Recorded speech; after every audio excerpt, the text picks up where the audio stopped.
that they're one of maybe two good teams in the East. Honestly, I mean, are the Raptors even that good? Um, there's just no one to beat the Cavs, so they're just kind of there by the default. The Bulls are going to handle them in like I would say 5 games. Give the Cavs one at home. Now in the West is where I differ from you. Although I think the Spurs are hands down the best team in the regular season in the NBA. Um, there there have been times where they're not the same in the playoffs. Remember that time, maybe 3 years ago, 2, 3 years ago, they got beat by Memphis as an 8th seed in the first round. Um, Obviously the Spurs, defending champions, they have been great in the playoffs. I think this is going to be a drop off year in the playoffs. I have them getting upset by the Rockets.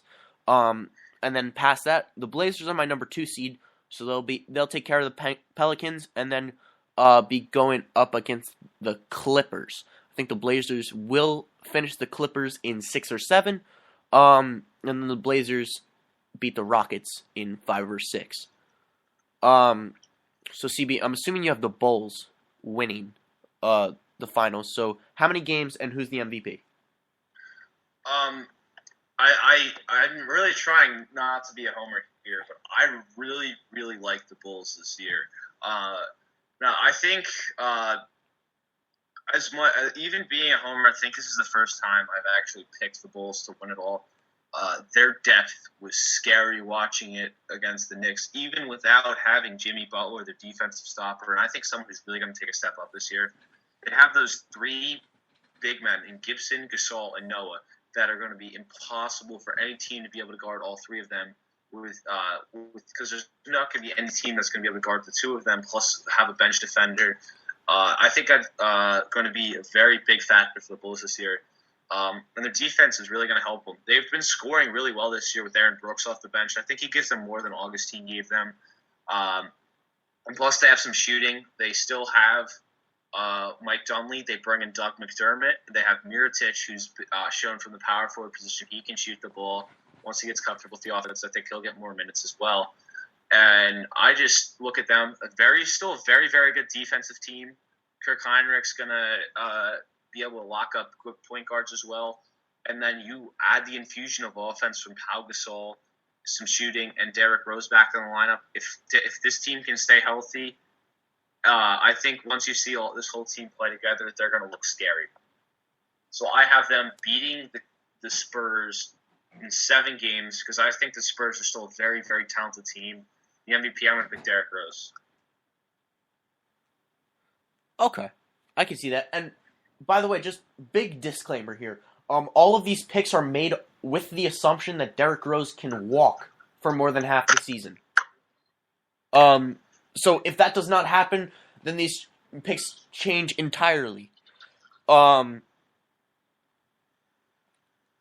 yeah, I have, and like I said, I have Bulls Blazers in the finals. Unlike UCB, I don't have the luxury of being a homer in the NBA because my team was so ruthlessly taken away from me by the CEO of Starbucks and some Oklahoma City guy. So I have Bulls over Blazers in 6. The MVP will be Joakim Noah because he is the heart and soul of this Bulls team. No matter what Derrick Rose does, no matter what Jimmy Butler does, no matter what Pau Gasol can do. Pau Gasol ultimately is soft inside. Joakim Noah is fierce. He has attitude. He can play defense. He can play offense. I feel he is the heart and soul of this Bulls team. Derrick Rose might be a better player at his position, but Joakim Noah will dominate the finals against the Blazers. So now into our regular season awards. We both agree with the MVP is LeBron.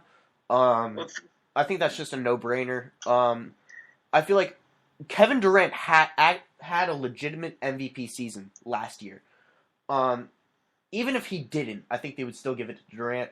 They were just tired of giving it to LeBron. It's the same reason Malone got it in '98, I believe. They just couldn't. They just get tired of giving it to Jordan. Gave it to Karl Malone for 1 year. That's what happened with KD. Although KD did have an MVP season last year. So now they're back. they're back on to the LeBron bandwagon. And yeah, any disagreement there, CB? Without Durant, there's no one who can legitimately compete for the MVP unless Kobe Bryant somehow magically brings the Lakers to the 2 seed or Carmelo Anthony brings the Knicks to the 1 seed or something like that. Other than that, LeBron James is the clear-cut favorite for MVP without Kevin Durant going to be playing for about 6 weeks this year. Mm-hmm. And before we move on, just one more question. And that'll finish us off for tonight. How big of a threat are the Heat to win the Southeast and to make some noise in the playoffs? I'll let you handle this first. What was the second part of that question, real quick? Make some noise in the playoffs, will they? If making some noise in the playoffs is winning one round, I think there's a possible chance. I don't think that they're going to be able to beat Washington. I think Washington's the best team in that division. They are going to finish top 3 in that division. I believe they're better than Atlanta and Orlando pretty easily. I think they have a chance to be ahead of Charlotte. I think with Al Jefferson, Lance Stevenson, Kemba Walker, I think that team's going to be pretty solid. They'll see some slight improvement, and I think Miami is going to take some time to really figure out who they are on offense after relying on LeBron so extensively for so long. They have Luol Deng, who's a great defensive stopper and can shoot the ball decently, but he's not LeBron James and can't really take over. I think they're going to need to rely on Chris Bosh a lot more this year and hope that they get a good amount from Dwayne Wade.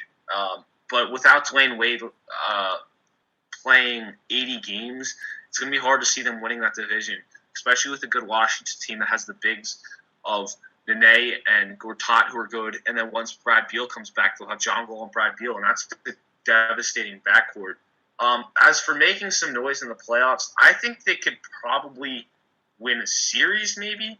I have them slotted to get the 7, but I think there's a legitimate chance they can finish ahead of Atlanta and get the 6.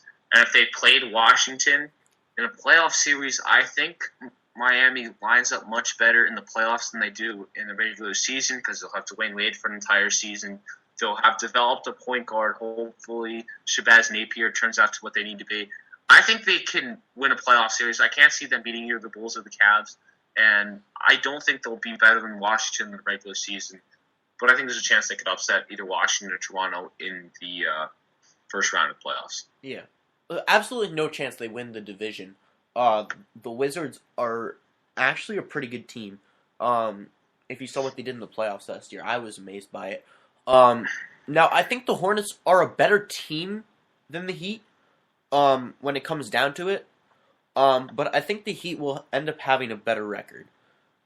Just because the Hornets don't really know who they are yet. So the Heat, I have them finishing 5th in the conference. They won't really do anything after that. The Wizards will finish them off quick. I'm thinking 5 games. That's about it. Dwayne Wade has knees older than Pat Riley. Hopefully Chris Bosh can stick around for a while. Like you said, Shabazz Napier.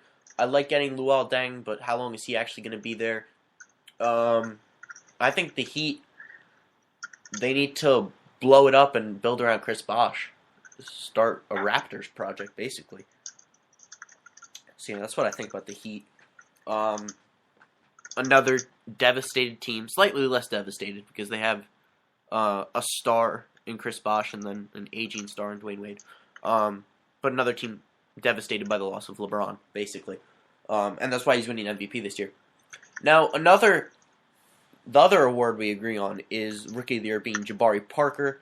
And as I say that, Evgeny Malkin just scored, so now it's 5-0 Pens, in case anyone was wondering. Jabari Parker's winning Rookie of the Year.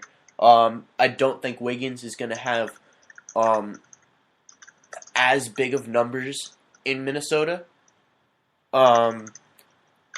And I think he has more talent around him in Minnesota. You know, he has Rubio. I think Bennett's going to be a lot better of a player this year. Pekovic is a monster inside there. I love Nikola Pekovic is an animal. There's a reason I named my fantasy team Where in the World is Nikola Pekovic. There's a reason that YouTube video is out there in the first place. He's very underrated. And I really like Rubio. I think he's underrated. I think he's overrated. His shooting percentage last year was in the high 20s, low 30s. I think he's a very good passer, but he does not deserve the $4 years, $55 million he got, in my opinion. I didn't say he was worth the money. I think people just underrate his talent. As a scorer, he puts nothing to the table. Would you agree that Ricky Rubio? Every night, but he cannot even score you 8 points every night, in my opinion. Would you? I think. But would you agree that Ricky Rubio and Nikola Pekovic are better than Brandon Knight and Larry Sanders, respectively? I think Brandon Knight is a better player than Ricky Rubio at this stage.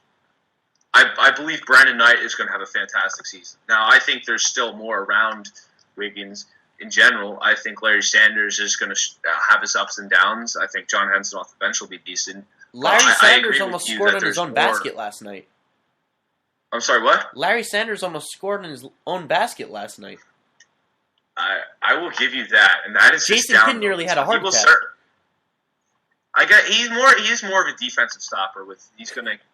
I believe 2 years ago, he's up to close to almost 4 blocks a game at one point in the season. But I'll agree that in general there's more talent around Wiggins, but I think Brandon Knight is better than Ricky Rubio. But I think the runner-up for Rookie of the Year, watch out for Nerlens Noel in Philadelphia. Yeah, I really like him. We'll have to see how the injuries play out, though. Because that's what's happening with all the 76ers centers. Joel Embiid coming off surgery. So we'll see how that turns out. Coach of the Year. We're actually disagreeing on this one. You have David Blatt. I have Monty Williams. Now, don't you think David Blatt is just getting the he's just getting the advantage of great players? He is, because yes, definitely. But I think for some reason people really think gelling is a very, very hard thing in the NBA. Now maybe it is, and I'm wrong. But people gave Eric Spoelstra a lot of credit when that turned around in Miami that first season. Now I don't think there's going to be any turnaround point. I think this Cavs team is going to play to their full potential pretty early on in the season. I think that's going to make David Blatt look good. And there's no one that really stands out for a team making a jump other than the Pelicans. And that's why I have Monty Williams. And I think Monty Williams would be my other pick, but I think David Blatt is certainly viable. My only argument against that is you brought up Spoelstra. At least Spoelstra had been coaching Chalmers and Haslam and James Jones and those guys around the big three. He was coaching Dwayne Wade. He didn't coach Chris Bosh and LeBron, and he got those guys to gel together. David Blatt has never coached any of these guys in Cleveland. He's walking into just a talented team. There's nothing for him to do besides, watch practice, really. He's a babysitter now. Would you not agree? It's all about results on the court.